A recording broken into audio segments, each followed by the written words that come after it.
A gente segue nesse assunto por aqui. O tema de segurança pública ainda vai fazer parte do debate de 2026, um ano eleitoral. O tema é uma das maiores preocupações dos brasileiros, superando inclusive a economia. E para falar com a gente sobre esse cenário da segurança pública, a gente conversa agora com o professor da FGV, integrante do Fórum Brasileiro de Segurança Pública, Rafael Alcadipani. Professor, muito bem-vindo. Boa noite para o senhor. Boa noite a você que está nos assistindo. Professor, queria começar falando sobre letalidade policial. Diferentemente de outros anos, não tivemos aqui em São Paulo mega operações, como aquelas que ocorreram ali no passado na Baixada Fluminense. O que explica essa alta letalidade? Olha, essa é uma série de fatores, né? Primeiro, a alta letalidade começa com uma aceitação de parte da sociedade que acredita que bandido bom é bandido morto. Segundo, foi enfrentada a letalidade no governo anterior, né? O governo anterior, quando tinha o General Campos como secretário de Segurança Pública, tinha políticas rígidas de redução de letalidade, tinha um trabalho efetivo de gestão para redução da letalidade e isso foi conseguido. Agora, infelizmente, a última gestão da Secretaria de Segurança Pública, o atual governo, não tinha visto isso como uma prioridade, né? E fez com que esses números aumentassem. A letalidade ela é muito sensível ao comando. E a gente precisa também de um Ministério Público mais atuante, um Ministério Público investigando de forma mais decidida, porque esses números eles chamam a atenção. Embora no último ano eles tenham crescido menos, mas ainda são números muito grandes e São Paulo já mostrou que pode fazer muito melhor.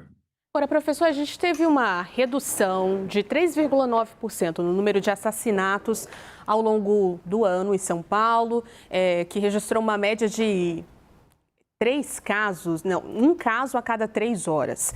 É uma diminuição de fato que representa uma melhora ou não? E qual é a relação, professor? Acho que é importante a gente tratar disso, do crime organizado. A gente está falando do PCC, especialmente aqui em São Paulo, nos índices da segurança pública. A gente tem uma redução histórica aí, né, em São Paulo, que já começou há muitos anos dos homicídios, que tem a ver sim com políticas públicas que foram implementadas, tem assim, vem com melhoria da atuação das forças de segurança, criação da divisão de homicídios e outras coisas, patrulhamentos especializados, ações em periferias. Isso é um processo que vem acontecendo há bastante tempo em São Paulo, né? É claro que a existência de uma facção monopolista, no caso do primeiro comando da capital, afeta nisso, mas não é o fator longe de ser um fator decisivo. Os estudos científicos mostram que ela é um fator, né? Mas ela não é um fator decisivo nessa redução de homicídios, mas é uma redução que tem acontecido no Brasil como um todo, uma redução que está acontecendo há muito tempo, tem vários fatores demográficos, população envelhecendo, ações de política pública, então tem várias explicações que mostram por que isso reduziu e reduziu expressivamente no estado de São Paulo há muito tempo. Em relação aos furtos, vamos falar sobre furto de celulares, né? Isso também preocupa bastante a população de São Paulo. São dados que continuam preocupantes. E temos também outros tipos de crime aumentando, golpes digitais que não param de acontecer. Tem como fazer uma relação entre esses dois crimes exatamente e como combatê-los aqui em São Paulo? Existe uma redução expressiva dos crimes contra o patrimônio, não só em São Paulo, mas como no Brasil como um todo, porque o criminoso está migrando para o crime virtual. Por que ele está migrando para o crime virtual? Porque o criminoso ele busca menos risco. E quando ele está cometendo uma fraude atrás do celular, atrás do computador, atrás de um telefone, ele vai ter menos risco do que, por exemplo, assaltar um banco, do que enfrentar uma pessoa com uma arma de fogo na rua. Então, essa redução tem sim totalmente a ver com esses crimes virtuais e a gente vê, né, que a gente não tem uma estatística efetiva de crime virtual, isso não entra na análise das polícias, na sua forma de atuação, e a gente precisa melhorar muito, a gente precisa revolucionar a forma que a polícia lida com esses crimes virtuais, porque hoje ela não tem nada contra. Todos nós, diariamente, quase tentam fazer fraudes com a gente, né? Professor, a gente viu também nessa semana, né, um recorde de feminicídios na cidade de São Paulo, no estado também, em 2025. Casos seguiram aparecendo ao longo do ano, expuseram uma epidemia de assassinatos de mulheres. É um erro de gestão e o que pode ser feito para frear esse número tão assustador aqui no Brasil?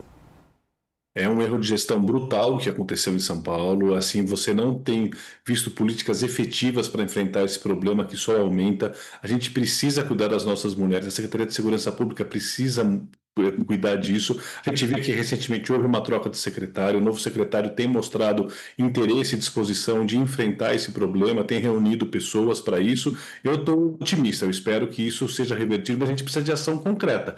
É muita gente morrendo, é muita mulher morrendo, e precisa de uma articulação de políticas públicas, precisa melhorar brutalmente o atendimento que as polícias fazem a esse tipo de crime, porque o feminicídio ele é consequência de uma mulher que já procurou várias vezes e não conseguiu ser atendida muitas vezes nesse sistema. Então, assim, agora me parece que existe uma preocupação efetiva que a gente percebe na Secretaria de Segurança Pública, mas a gente precisa ver ações concretas, a gente precisa ver número reduzindo, a gente precisa ver vidas sendo salvas, porque senão é muito sério o que está acontecendo. E me parece que o governador Tarcísio ele percebeu que ele estava no rumo errado na segurança pública. Me parece que o governador Tarcísio tem que houve a troca do secretário. Diante disso, o novo secretário ele é uma pessoa muito mais ponderada, moderada, uma pessoa que não é política, que faz toda a diferença você usar a Secretaria de Segurança Pública para fazer política. Então, eu acredito que a gente pode ter, assim, uma mudança, mas a gente precisa de respostas rápidas para esse problema, que é um problema muito sério. Agora, eu queria uma visão do senhor exatamente sobre isso, política, né? Um ano eleitoral, segurança pública é uma das grandes preocupações, a maior dos brasileiros. Vai ser um assunto amplamente tratado, em debate, em campanha. O senhor acredita que a politização desse tema pode ajudar no enfrentamento a esses crimes ou atrapalhar na implementação de políticas? Uma das coisas que mais atrapalha uma política efetiva de segurança pública é a politização, é a radicalização dessa politização, é essa divisão, esse fla-flu que a gente vive. A gente precisa de políticas que sejam políticas públicas sérias, estruturadas, deixando essa polarização de lado. A gente precisa diminuir brutalmente a influência dos políticos nas forças de segurança, porque existe uma influência efetiva de nomeações de cargos e coisas do gênero que tem uma dependência de políticos, sim, no Brasil como um todo. Então a gente precisa parar de polarização, porque isso é um problema sério. Tem que ser tratado como uma agenda de Estado, como um problema de Estado, para que a gente possa mudar essa situação. Nós conversamos com o professor da FGV, integrante do Fórum Brasileiro de Segurança Pública, Rafael Alcadipani. Professor, muito obrigada pela gentileza de nos atender essa noite. Obrigado, boa noite. Boa noite.